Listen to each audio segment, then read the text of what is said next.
Então hoje eu quero falar um pouquinho com você a respeito de autoestima, de estima. É tempo de restaurar a estima. Você pode repetir isso comigo? Diga: tempo de restaurar a estima. E há uma pergunta fundamental para esse tema que eu quero conversar com você aqui hoje é: quem é você em Deus? Às vezes quando a gente retorna das férias na escola, tem uma redação que os professores sempre pediam para a gente escrever, né? Quem é você? Para você falar sobre você. E é muito importante que a gente tenha consciência de quem somos.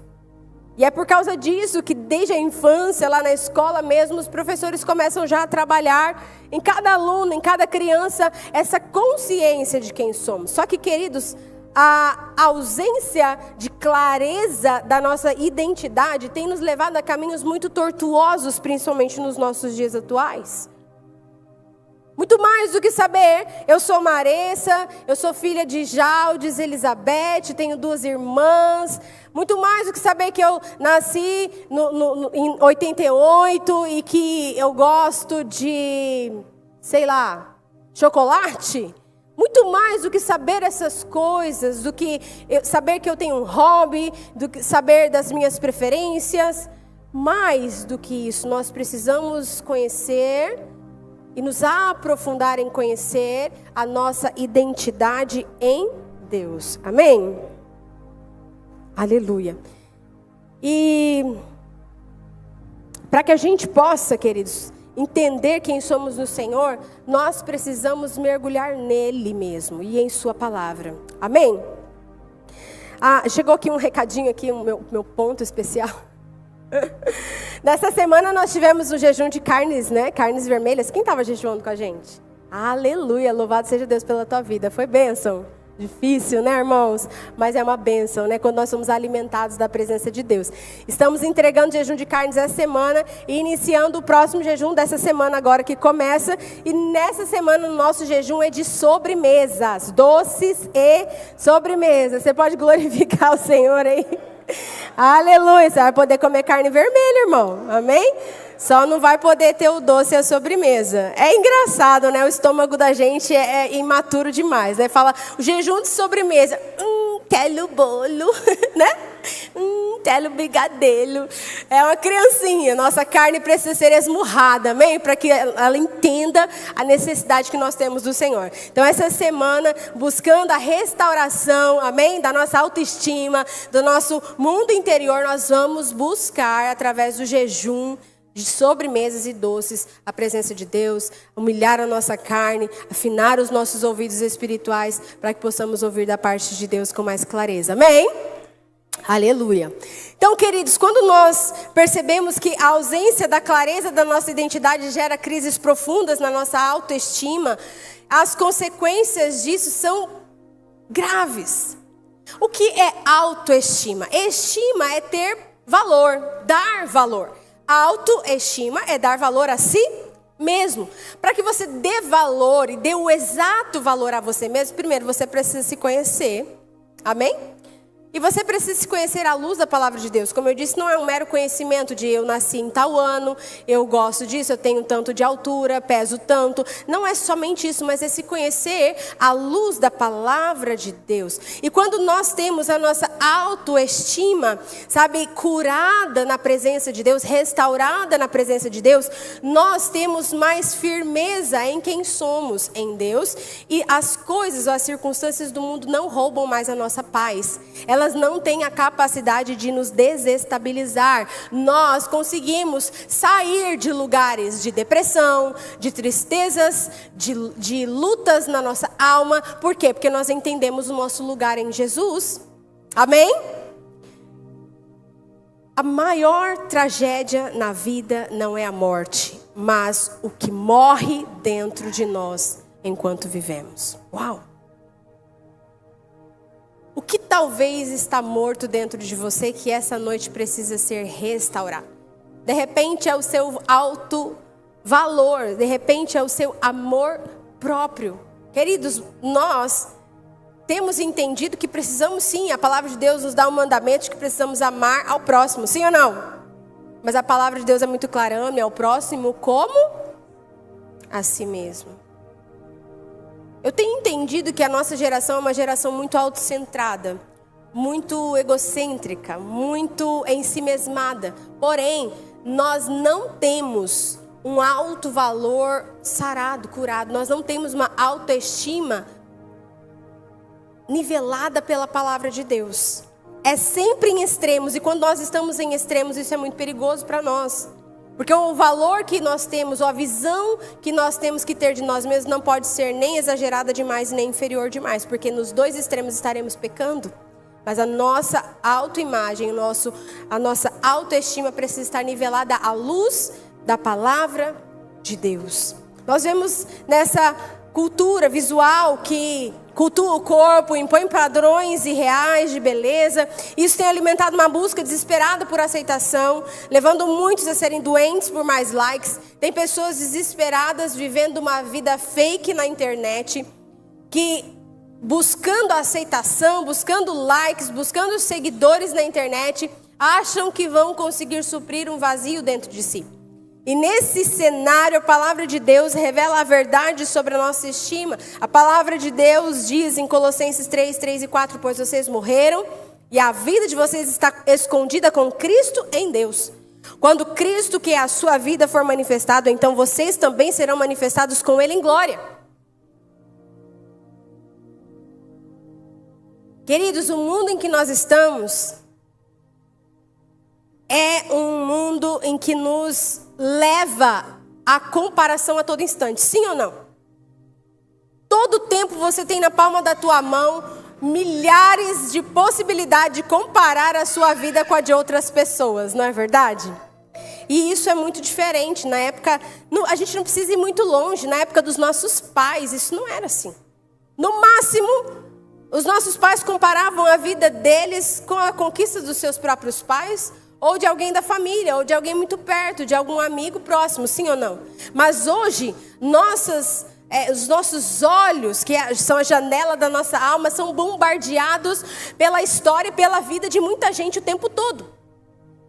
E a gente não se dá conta, muitas vezes, de que aquilo que nós estamos vendo não é a totalidade da realidade, mas é um recorte pequeno, muito minúsculo da realidade de alguém. Ninguém vai postar no Instagram quando a casa está toda suja, bagunçada. Ninguém vai postar no Instagram a birra do menino, mas vai postar um menino bonitinho, arrumadinho, né? Você fala assim, meu Deus, a criança toma sorvete e nem se suja, parece que é só os meus filhos que fazem uma lambança. E a gente já começa a comparar. Como pode essa pessoa ter tanto sucesso? Como pode esse homem ser tão equilibrado, tão centrado? Como pode ele ter tanto resultado na vida, sendo que eu faço as mesmas coisas? E aí você já começa a comparar. E a comparação é muito tóxica, porque a comparação nos leva a um pecado seríssimo.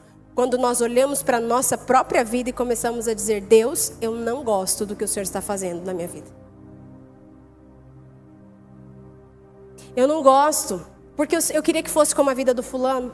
Eu queria que o meu casamento fosse como o do fulano. Eu queria que a minha história fosse como a do fulano. E aí, queridos, nós começamos a desprezar aquilo que o nosso Deus, com tanto amor, nos deu, nos entregou, nos presenteou. Isso é tão sério. A nossa verdadeira identidade, quem verdadeiramente somos, não é o que o mundo diz, mas é aquilo que está escondido com Cristo, em Deus, como nós lemos em Colossenses. Se você quer entender quem você é em Deus, você precisa procurar o Senhor. É isso que esse texto está dizendo. Se morremos para o mundo, mas então nascemos com Cristo, estamos escondidos nele, como diz esse versículo. Então, para você descobrir quem você é, você precisa procurar o Senhor. É mais ou menos como se eu tivesse de repente perdido o meu celular. E eu começasse a perguntar para todo mundo, Ana, você viu meu celular? Lilian, você viu meu celular? Jéssica, alguém viu meu celular? Paty, alguém viu o meu celular? E aí a gente começa a procurar o celular. Mas aí a Paty vira para mim e diz assim, pastora, seu celular está lá com o pastor. Então agora eu não vou mais procurar o celular, eu vou procurar o pastor. Querido, se a nossa identidade, quem somos, está escondida em Deus, eu não tenho que procurar a minha identidade, eu preciso procurar Deus. E quanto mais tempo eu passo com Ele, conhecendo a natureza dEle, mais Ele mesmo ministra ao meu coração quem eu sou nele. Quanto mais eu me aproximo de Deus e quanto mais eu percebo a sua santidade, Essa santidade, ela não me exclui, mas ela me acolhe, ela me abraça, e essa santidade me mostra que eu preciso melhorar. E que eu preciso abandonar pecados, que eu preciso andar mais elevado com o Senhor. Então, queridos, é o nosso relacionamento com Deus quem vai revelar para a nossa caminhada quem nós somos no Senhor. Para revelar isso, precisamos descobrir Cristo, viver nele, viver para Ele. A restauração da estima começa no entendimento do nosso valor inestimável, do nosso propósito eterno, que estão ligados, sim, à vida de Deus em nós. Para que nós possamos compreender a profundidade desse valor, que não se pode ser alterado por circunstâncias nenhuma, nem tão pouco pela opinião alheia, nós precisamos retornar às verdades bíblicas, eternas e imutáveis. Pare de procurar em outro lugar. Procure pelas verdades eternas e imutáveis. Não, queridos, não é a opinião das pessoas quem vai moldar você. Mas hoje o que nós mais vemos são pessoas frágeis diante de opiniões. Sim ou não? Se você avaliar, hoje mesmo, se você for em colégios e conversar com adolescentes, numa faixa etária aí de 13 até 18, 19 anos, é assustador o nível de ansiedade e depressão em adolescentes nessa idade. Por quê? Comparação, necessidade de aceitação e crianças que vivem pela opinião dos outros.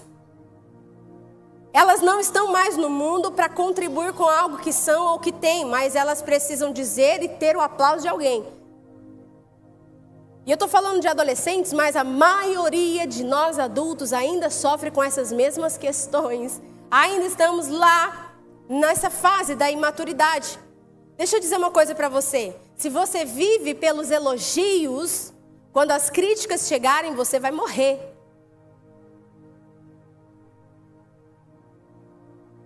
A gente está o tempo todo pensando o que as pessoas vão pensar de mim.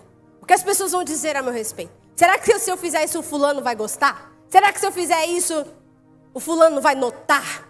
Ei, será que nós não deveríamos primeiro perguntar, será que se eu fizer isso, Deus vai gostar?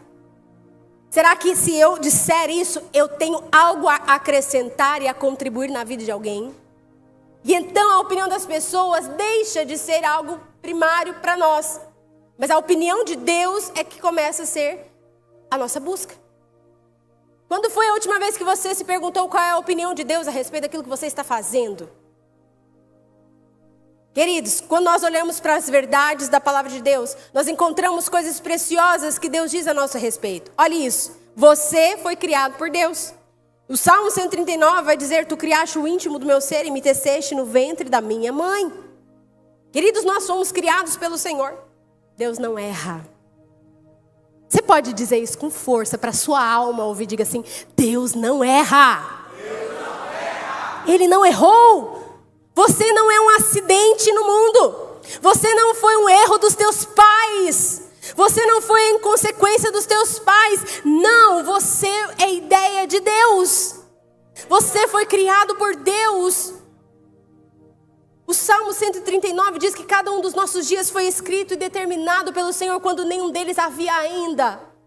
Quando nós éramos uma substância ainda informe no ventre da nossa mãe, Ele nos conhecia e nos chamava pelo nosso nome. Antes mesmo de seus pais saberem da sua existência, Deus já te chamava pelo teu nome. Aleluia! Que precioso é isso, querido. Você é criado por Deus e criado para a glória de Deus. A palavra também, essa verdade poderosa nos garante que Deus criou você de maneira única. Única. Que eles reconheçam que foi a tua mão, que foste tu, Senhor, que o fizeste. É o que diz o Salmo 109. Queridos, não tem ninguém igual a você. Por que a gente compara? Diga para mim, é possível comparar essa cadeira com essa escada? Por quê? Tratam-se de objetos? Por que eu quero comparar a minha vida com a sua? Porque você quer comparar a sua vida com de alguém que você está vendo na internet. Olha a palma da sua mão, olhe para ela, contemple por um momento. Perceba as tuas digitais.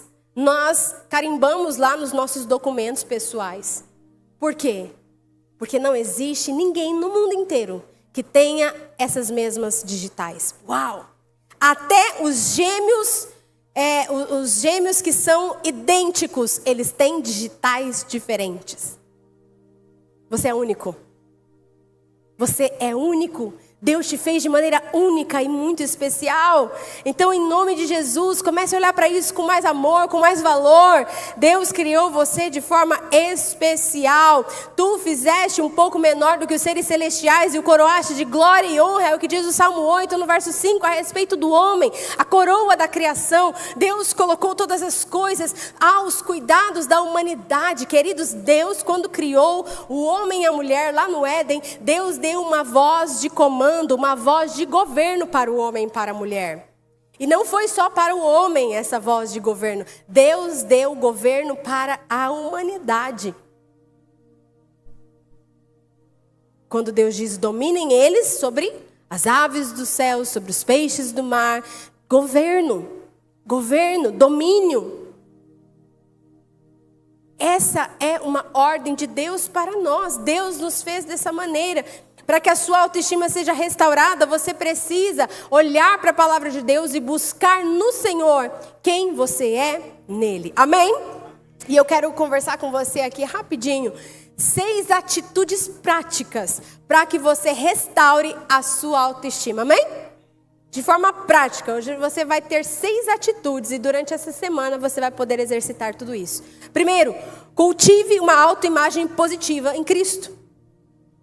Olha o que diz 1 Coríntios 15:10. Mas pela graça de Deus sou o que sou. E a sua graça para comigo não foi inútil. Antes trabalhei mais do que todos eles. Contudo, não eu, mas a graça de Deus comigo.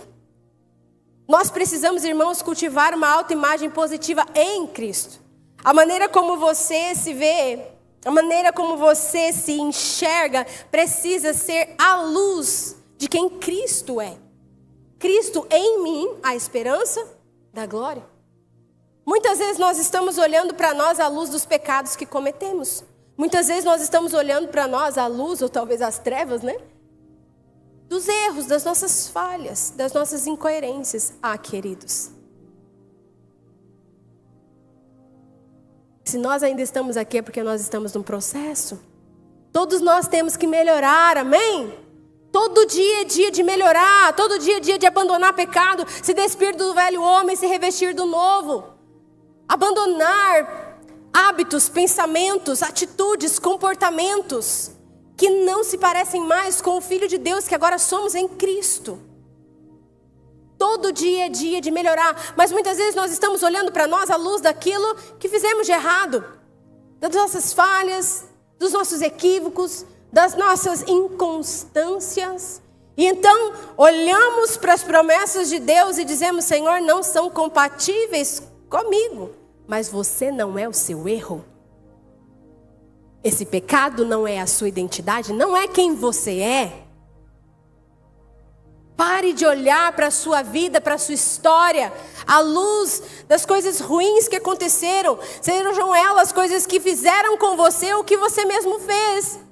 Comece a olhar para você mesmo à luz da palavra de Deus. Nunca se compare com outras pessoas. Nunca compare a tua trajetória com a trajetória de outras pessoas. Isso vai paralisar você, isso vai bloquear você. Isso vai te levar para um lugar de escassez. Porque tantas vezes nós somos criados pensando que para a gente brilhar o outro precisa apagar. Que para a gente, conquistar o outro precisa perder. No reino, queridos, no reino do nosso Pai amoroso, todos somos filhos amados. Cada um de nós tem o seu lugar à mesa. Todos temos dons, talentos. Todos nós. Por que a gente às vezes começa a acreditar em mentiras que o mundo nos ensinou? Desde pequenininha a gente começa. Quem de vocês é o que corre mais rápido? Qual delas é a mais inteligente? Qual delas é a mais bonita? Qual deles é o mais esperto? E a gente, amoldados na cultura desse século, vamos aprendendo desde crianças a comparar um com o outro. Isso é tão tóxico. Isso nos limita tanto. Quem disse que nós temos que apagar o brilho do outro para a gente brilhar? Brilhe, manifeste as belezas do reino na sua vida, sem que você precise apagar ninguém. Sem que você precise comparar o brilho de Jesus da tua vida com o brilho de Jesus na vida de outra pessoa. Porque deixa eu te dizer, vai ser diferente. Às vezes a gente quer caminhar a caminhada do outro. E a gente começa a impor para nós uma velocidade que não é compatível com a cadência que Jesus tem para a nossa jornada. Está fazendo sentido o que eu estou dizendo aqui para vocês? E a gente começa a querer achar que a gente tem que andar na velocidade do outro. Agora nós estávamos, mês passado, na igreja da cidade, lá em São José dos Campos, e o pastor Andrei Alves, ele estava compartilhando conosco uma palavra, e ele disse exatamente sobre isso. Ele estava falando que numa manhã de consagração, o pastor Carlito Paz, com os líderes da igreja, estavam ali orando, e o pastor Carlito disse assim: nós vamos fazer um jejum, 21 dias. Cada um de vocês vai escolher um jejum, e o meu jejum vai ser, por 21 dias, somente água de coco e chá. E o pastor Andrei falou: eu vou jejuar igual ele, eu quero andar igual o paizão. E ele não deu conta, irmãos, e ele confessando isso para nós ali, dizendo: irmãos, não dei, eu tive que ir para a presença do Senhor e entender que a cadência do meu pastor é diferente da minha, e que tem coisas que o Senhor vai entregar para ele que ele não vai entregar para mim, e tudo bem. Mas às vezes nós queremos, queridos, ter aquilo que não é nosso. A gente às vezes quer uma unção, mas a gente não entende o preço que estão pagando para que essa unção seja derramada. Deus tem algo especial para cada um de nós. A gente não precisa querer aquilo que é do outro, amém? A sua beleza, o seu valor não estão na comparação, mas na originalidade que Deus lhe deu. Entenda e celebre. Celebre a sua personalidade única, celebre o seu jeito único e especial de ser. Deus te fez com uma imagem que Ele gostaria que você tivesse por dentro, por fora. A comparação é o ladrão da alegria. E quando eu falo sobre isso, eu estou falando sobre todos os aspectos da nossa vida e não apenas sobre a tua aparência física. Todos os aspectos da tua vida. Não se compare, não deixe que esse dreno de alegria esteja instalado na sua vida. Mas que em nome de Jesus, hoje você seja um tanque cheio da alegria do Senhor. Amém? Segunda atitude prática para que você restaure a sua autoestima: silencie as críticas inúteis. Mateus 12:36, mas eu digo que no dia do juízo os homens darão conta de toda palavra inútil que tiverem falado. Meu Deus. Quando eu leio esse versículo, eu fico mais assim: Senhor, me ajuda a ficar mais calada. Refreia minha língua, porque às vezes a gente fala tanta coisa, né? A gente não se dá conta. Tem que tomar cuidado com aquilo que é falado, porque cada palavra que é inútil, que foi, sabe, proferida dos nossos lábios, nós prestaremos conta disso diante de Deus. Sabe por quê, queridos, que Deus leva tão a sério a palavra? Provérbios vai dizer que vida e morte estão no poder da língua. Você pode matar alguém com as suas palavras. Sim ou não? Ou você nunca conheceu alguém que é talentoso, incrível, você dizer: meu Deus, por que essa pessoa não voa, não avança? Aí você vai conversar com ela, você descobre que era o pai que dizia que ele era um burro, que ele não ia conseguir. Não é assim? Nós vamos agora estar com o bispo Márcio Meira. Ele escreveu um livro, Supere-se, onde ele conta o testemunho da sua própria vida. Um homem que cresceu na sua infância ouvindo o seu pai dizer que ele era burro. Você é um burro, você é um burro, você é um burro. Deus curou ele escreveu esse livro, um forte testemunho. Quantas vezes, queridos, nós não estamos paralisados, mortos nas críticas e nas palavras inúteis que foram proferidas ao nosso. Que a voz dos críticos defina quem você é, apenas a aprovação de Deus é o que importa. Não pare na opinião das pessoas. E eu não estou dizendo que você tenha que ter aqui uma postura arrogante, pelo amor de Deus, me escute. Críticas construtivas sempre são bem-vindas, mas críticas construtivas são ditas em ambientes saudáveis, cheios de amor, cheios de graça. Uma crítica construtiva nunca te esmaga, mas ela te levanta. Ela te faz acreditar. Sim ou não? Olha, não deu certo aqui, mas vai dar certo. Tenta por esse caminho. Você já pensou nisso? É algo que te põe para cima, que te faz querer tentar outra vez. Agora tem gente que assim, na desculpa de não, eu sou muito sincero. Eu falo toda a verdade. Está destruindo as pessoas com a tua verdade. Ai, pastora, mas a gente não tem que ser sincero? É claro que tem que ser sincero. Mas tem coisas, querido, que não é para você falar, é para você orar. Ore. E se for para você falar, o Senhor vai te dar sabedoria nas palavras. Porque existem palavras, existem jeitos e jeitos de se dizer a mesma coisa. E eu posso falar isso aqui para você porque eu estou nessa jornada aprendendo isso. Quantas vezes eu ouvi da minha mãezinha: filha, existem jeitos e jeitos de se dizer a mesma coisa, filha. Hoje eu ouço da minha discipuladora, louvado seja Deus. Filha, existem jeitos e jeitos de se dizer a mesma coisa. Veja, você disse isso. Agora, experimente se você tivesse usado essas palavras. Uau, meu Deus. Como é diferente quando a gente sabe escolher as palavras. Vida e morte estão no poder da língua. Então, em nome de Jesus, para que a sua autoestima seja restaurada, se livre das críticas inúteis. Arranque esses rótulos que colocaram sobre a sua vida. Tire isso de você. Comece a acreditar nas verdades que a palavra de Deus diz sobre você. Tudo o que você precisa saber sobre quem você é está escrito aqui. Não fique parado na opinião alheia. Amém? E lembre-se, só árvores que dão fruto é que recebem pedrada. Está sendo criticado? Glória a Deus. Você está sendo criticado, querido? Está levando pedrada? É porque você está dando fruto. Você já viu quando dá a época da manga? Aqui em Tangará tem muita mangueira? Tem. Mas lá em Poconé acho que tem muito mais. Eu acho que tem uma a cada 5 passos em Poconé tem manga. Queridos, você já viu alguém jogando pedra na mangueira que não tem fruta? Mas aquela que está carregada aqui, que tem um monte de menino lá em cima com galho, com pedra, com... Não é assim? Se você está recebendo muitas críticas, ei, me escute, você está dando fruto? Se alegre. Se alegre.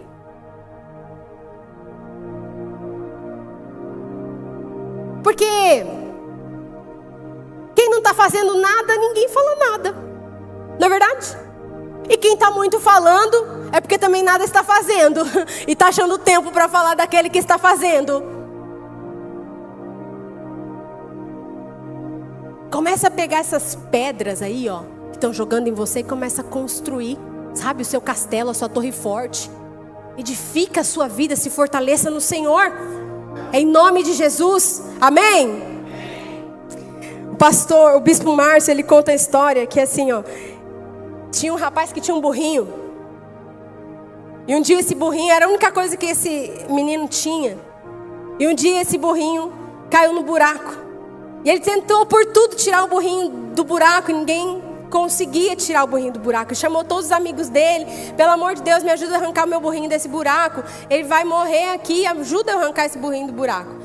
Por fim, todo mundo tentou, ninguém conseguia arrancar o burrinho de dentro do buraco. E então eles tiveram a brilhante ideia: vamos jogar terra em cima dele e enterrar esse burro. Ele vai morrer aí mesmo.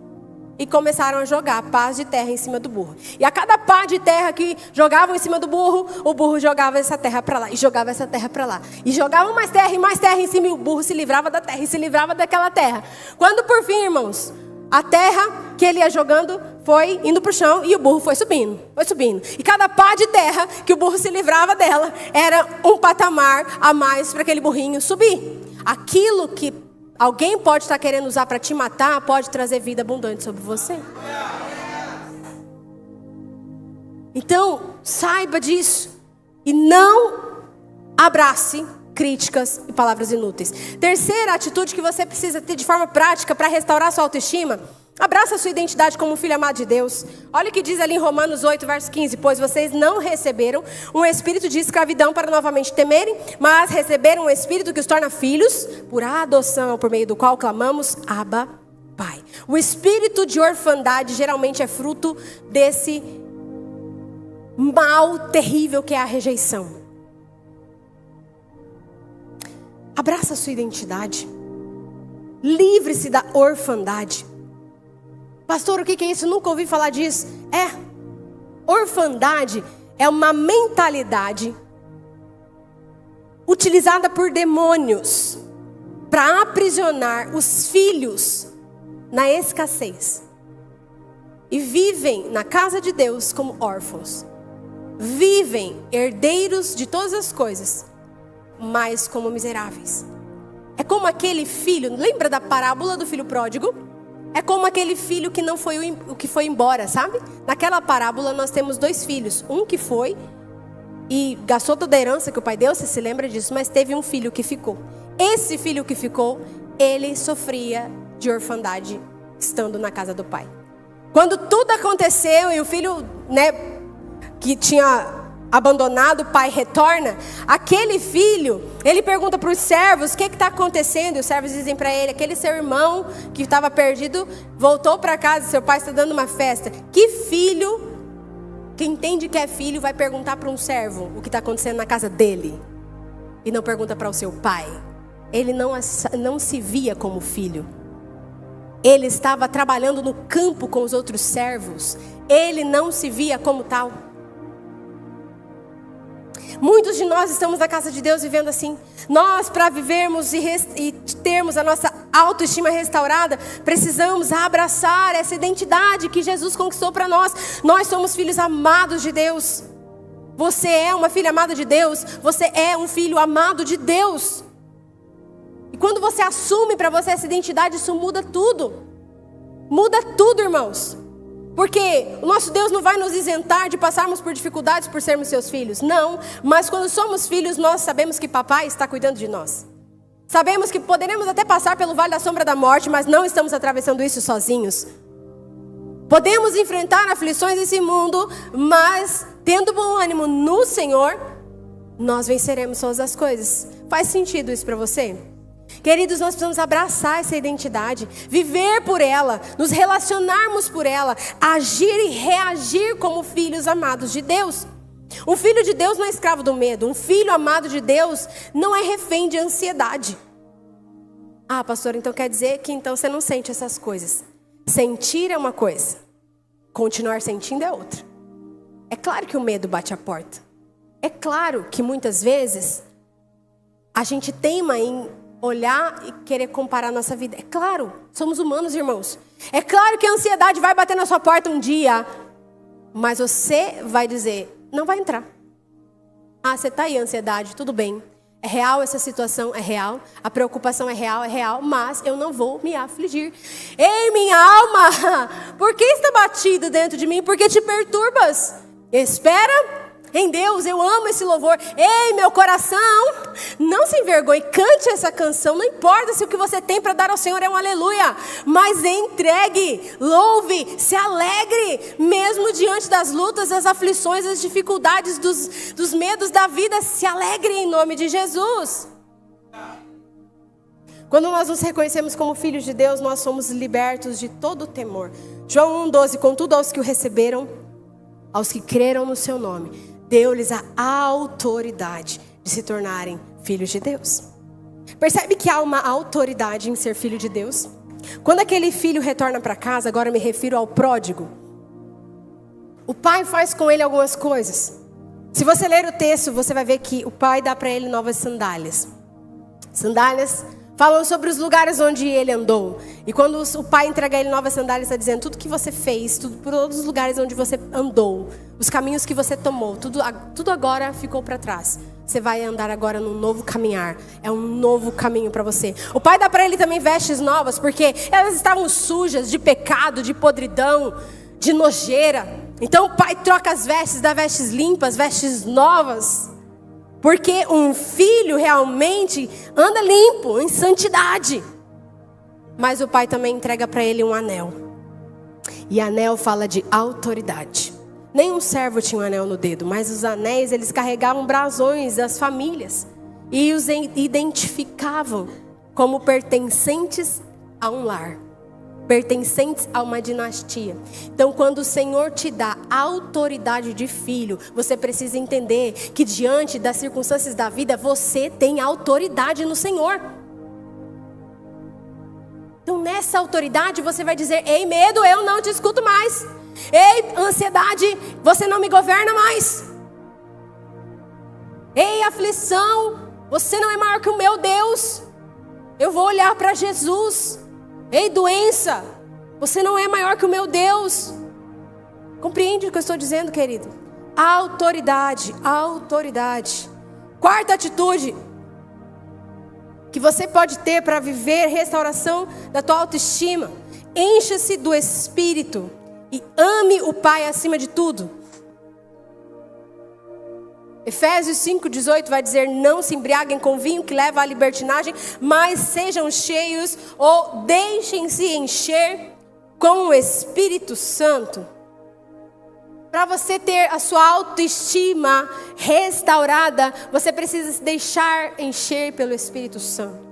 Não se deixe encher por qualquer outra coisa desse mundo. Queridos, quantos de nós estamos cheios de nós mesmos? Quantos de nós estamos cheios de preocupação? Quantos de nós estamos cheios, sabe, das ansiedades desse mundo? Mas não estamos cheios de Deus. Por quê? Porque nós precisamos deixar. E quando nós somos cheios de Deus, naturalmente nós amamos o Pai. Quando estamos cheios do Senhor, naturalmente olhamos para Ele. Quando estamos cheios do Espírito Santo, os nossos olhos se voltam para o Pai. Se deixe ser cheio pelo Espírito Santo. Talvez você está aqui hoje, você está cheio de cansaço. Você está cheio de frustração. Se esvazie de você mesmo. E deixe ser cheio pelo Espírito Santo. A grande verdade, queridos, é que não é difícil Deus nos encher. Mais difícil é a gente se esvaziar de nós mesmos. Se esvazie de você, dos seus achismos. Se esvazie daquilo que você pensa. Porque aquilo que a gente pensa, quantas vezes está errado. E lá na frente a gente vai descobrir. Se esvazie e abra mão disso. Quantas vezes nós estamos em guerras porque a gente está defendendo, sabe, pensamentos. E quantas vezes nós estamos equivocados. Se esvazie de toda a religiosidade, tudo aquilo que você pensa que Deus é. Tudo que a gente sabe sobre Deus é só uma gota, Ele é um oceano inteiro.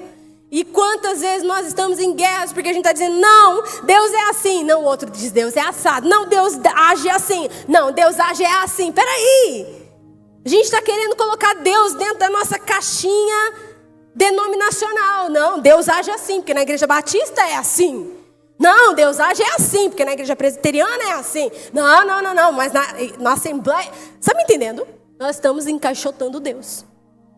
Como se isso fosse possível. Mas nós precisamos nos esvaziar dessas coisas, irmãos. E deixarmos ser cheios do Espírito Santo. E algo lindo que eu acho sobre o nosso Deus é que Ele é tão gentil. Ele é tão doce.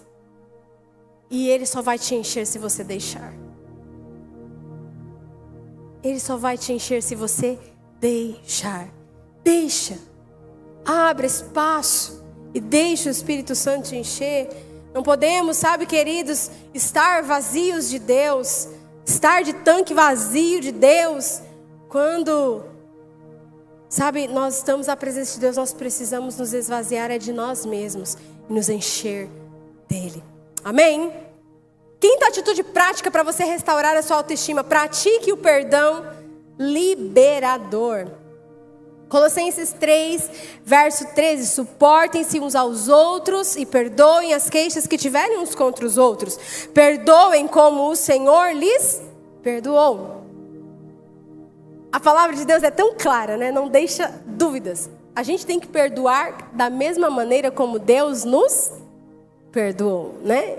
Até a oração do Pai Nosso, que é o modelo da oração que nós devemos seguir, Jesus nos ensina a orar assim, não é? Perdoe as nossas ofensas, assim como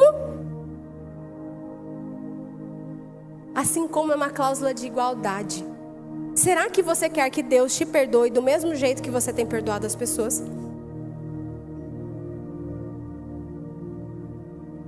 Pastor, o que tem a ver perdão com autoestima? Escute. Pessoas que não perdoam, elas tendem a um caminho de vitimismo. E o vitimismo e a autocomiseração em nada tem a ver com a identidade que nós temos em Deus como filhos amados do Senhor. Compreende? Então existem pessoas que por falta de perdão olham para suas vidas e dizem assim: eu fui abandonado, eu fui rejeitado, eu fui traído. E elas estão abraçadas nisso. E elas começam a viver como se isso fosse a sua identidade. Eu sou uma mulher abandonada. Eu sou uma mulher rejeitada. Eu fui um homem traído. Tá me entendendo? Mas isso não é quem você é. Libera. Libera. Solta hoje esses prisioneiros da tua vida. Quem te ofendeu, quem te magoou, quem te deixou, quem não ficou, quem não cumpriu as promessas. Libera essas pessoas. Para que você não vá para um caminho de vitimismo. Para que você não fique preso numa gaiola enquanto as portas estão abertas. Seja livre disso. Para que você compreenda o seu valor e o valor que você tem em Deus. Sabe por quê, querido? Porque por mais que alguém tenha feito algo ruim para você, essa pessoa simplesmente não foi capaz de enxergar quem você é em Deus. Essa pessoa não conseguiu entender e nem visualizar o valor que você carrega. Por isso ela fez isso contra você. E se você levar isso aos pés do Senhor, você tira isso de você. Você coloca aos pés daquele que é o justo juiz. E diz: Senhor, aqui está essa ofensa. Eu não vou carregar isso. Eu não vou trazer para o meu coração. Meu irmão, entenda o seguinte. A ofensa, pensa comigo aqui. Imagina. A ofensa é como se alguém pegasse uma faca e ela trouxesse essa faca para você. Mas essa pessoa não tem poder de encravar essa faca no seu peito. Ela coloca sobre uma mesa. Essa é a ofensa. Quem pega e traz para o coração é você. Ai, mas o fulano me ofendeu. Sim, mas ele só pôs aqui. Ah, ele disse isso, mas ele não tem poder de colocar no seu coração isso. Você que vai trazer isso para o seu coração ou não. Mas foi horrível, é verdade. Tem coisas que as pessoas dizem e fazem que são horríveis. Injustiça é um negócio, não desce, não é? Mas você não precisa trazer isso para o seu coração. Sabe o que você vai fazer? Jesus, olha aqui. Olha aqui, essa faca aqui, Jesus. Senhor, toma conta dessa pessoa. Ela não conseguiu ver quem eu sou no Senhor. Tem misericórdia dessa pessoa. Olha como isso muda, irmãos. Você começa a governar. Você não está subjugado sobre a crítica, sobre a palavra, sobre a maldição do outro. Você governa com o Senhor. Você se assenta com Ele nos lugares altos. Acima dos dilemas, das crises, dos problemas. Acima das palavras inúteis, das grosserias, das maldades das pessoas.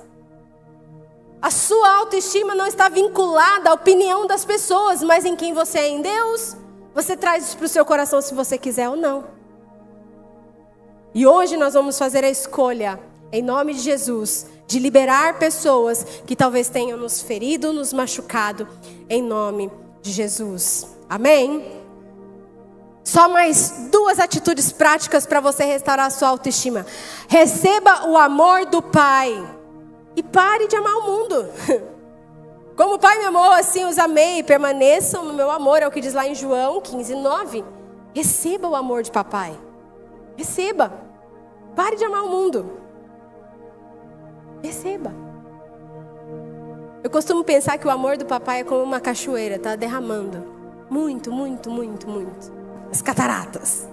Tem muita vazão o amor de Deus. Não para. Só que tem gente que se contenta a ver os cartões postais. Nossa, que bonito isso aqui. Tem gente que não, eu vou até lá. Chega perto. Até se molha, porque é cachoeira com muita vazão, ela vem, aquelas gotículas, não é? E se o vento estiver favorável, a pessoa até se molha ali. Mas tem gente que fala, não, eu quero é mergulhar. Eu quero é ir lá embaixo. Eu quero é me banhar. É assim o amor de Deus. Você precisa escolher em qual lugar você vai estar. Se você vai querer estar debaixo da cachoeira, ou se você vai ficar só olhando ela de longe. Se você vai ouvir aquilo que alguém disse a respeito dela, ou se você vai estar lá, sendo encharcado por esse amor. Receba o amor de Deus, querido. Eu posso dizer e falar, o Senhor tem me trago essa palavra em muito tempo, em muitos lugares. Nós somos filhos e filhas amadas de Deus. Nós somos adotados por Ele. Mas chega um momento em que o filho adotado, ele também precisa adotar a sua família, não é verdade? Chega esse momento na vida do filho adotado. Ele também precisa adotar o pai e a mãe. Todo mundo que conhece alguém que foi adotado sabe disso. Que às vezes tem aquele momento da crise, onde ele fica assim, agora, mas aí Ou ele escolhe que ele vai ser filho dessa família que o escolheu, e ele é uma pessoa incrível e dá tudo muito certo, apesar dos dilemas. Ou ele vai ficar num dilema de filho rejeitado. Ele vai, mas me abandonaram. Mas o que foi com a história do meu pai? Por que me deixaram? Por que não me quiseram? E vai ficar nisso, nessa narrativa. E ele não vai se dar conta de que tem uma família que o amou, que o quis, que o acolheu, que o abraçou e que deu um nome. Todo mundo conhece uma história assim, não é verdade? Essa é a nossa história. Em algum momento da nossa vida nós vamos ter que também adotar papai. E dizer, papai, eu não mereço. Eu não fiz nada, nunca vou conseguir fazer para merecer o seu amor. Mas eu quero, eu preciso, eu aceito, eu acolho. E agora, o Senhor é o meu papai. É meu papai. E agora eu vou viver assim. Eu vou viver como uma filha amada de Deus. E eu não vou mais viver preocupada, eu não vou mais deixar as emoções, as circunstâncias, o mundo, a política, não vou mais deixar essas coisas dizerem como eu vou me sentir. Não. Eu vou viver como uma filha amada de Deus. Eu vou sentir como uma filha amada de Deus. Eu vou agir, reagir, pensar, decidir como um filho amado de Deus. É isso que muda tudo, queridos. E talvez você esteja dizendo, meu Deus, que palavra mais simples. Ei, o evangelho é simples. É simples. A gente aqui fica tentando complicar as coisas. Mas, queridos, uma igreja só prevalece, avança, quando ela entende que ela é uma família, que tem um pai que o ama e que por causa desse amor nós podemos repartir. É esse o evangelho. É isso. É isso. É isso que faz uma igreja ser sobrenatural. É isso. Às vezes a gente pensa assim, nossa, a gente tinha que fazer vigílias, a gente tinha que fazer, sei lá, 1000 coisas, jejuns, e a gente faz tudo isso, glória a Deus, amém? Mas a gente às vezes acha que fazendo essas coisas a igreja vai ser sobrenatural. Ei, a igreja só vive a cultura do sobrenatural quando esta igreja entende que nós somos filhos. Isso é a coisa mais sobrenatural que pode acontecer na vida de um ser humano. Filiação. Nós que não éramos povo, agora somos povo de Deus. Então receba, em nome de Jesus, o amor do Pai. Por último, a última atitude para que você possa ter a sua autoestima restaurada: firme sua fé incondicional em Jesus. 2 Timóteo, capítulo 1, verso 12. Porque sei em quem tenho crido, e estou bem certo de que Ele é poderoso para guardar o meu depósito até aquele dia. Aleluia. Firma sua fé incondicional em Jesus. Queridos, nós estamos vivendo tempos de tanta instabilidade política e econômica no nosso país. Você precisa firmar sua fé em Jesus. Hoje de manhã nós acordamos com muitas buzinas, não foi? E o povo brasileiro precisa protestar, e a gente tem liberdade de expressão, é para isso mesmo. Mas, queridos, a nossa esperança não está no nome de um político. A nossa esperança está em Jesus. Ainda está nele. Não é o STF, não é o presidente que vai dizer o seu futuro. A Bíblia diz, eu tenho planos para vocês, de dar-lhes esperança e um futuro. Firma a sua fé nisso. Firma a sua fé nisso. Às vezes a gente está pensando assim, se o próximo presidente for o fulano. Ei, querido, confie no Senhor. Ele está sentado sobre o trono. Ele ainda está reinando e Ele não perdeu o controle de todas as coisas. Firme a sua fé no Senhor. Acredite firmemente naquilo que Deus diz a seu respeito. Acredite firmemente nas Escrituras e não nas notícias, porque a palavra de Deus é mais atual do que as notícias que vão sair amanhã.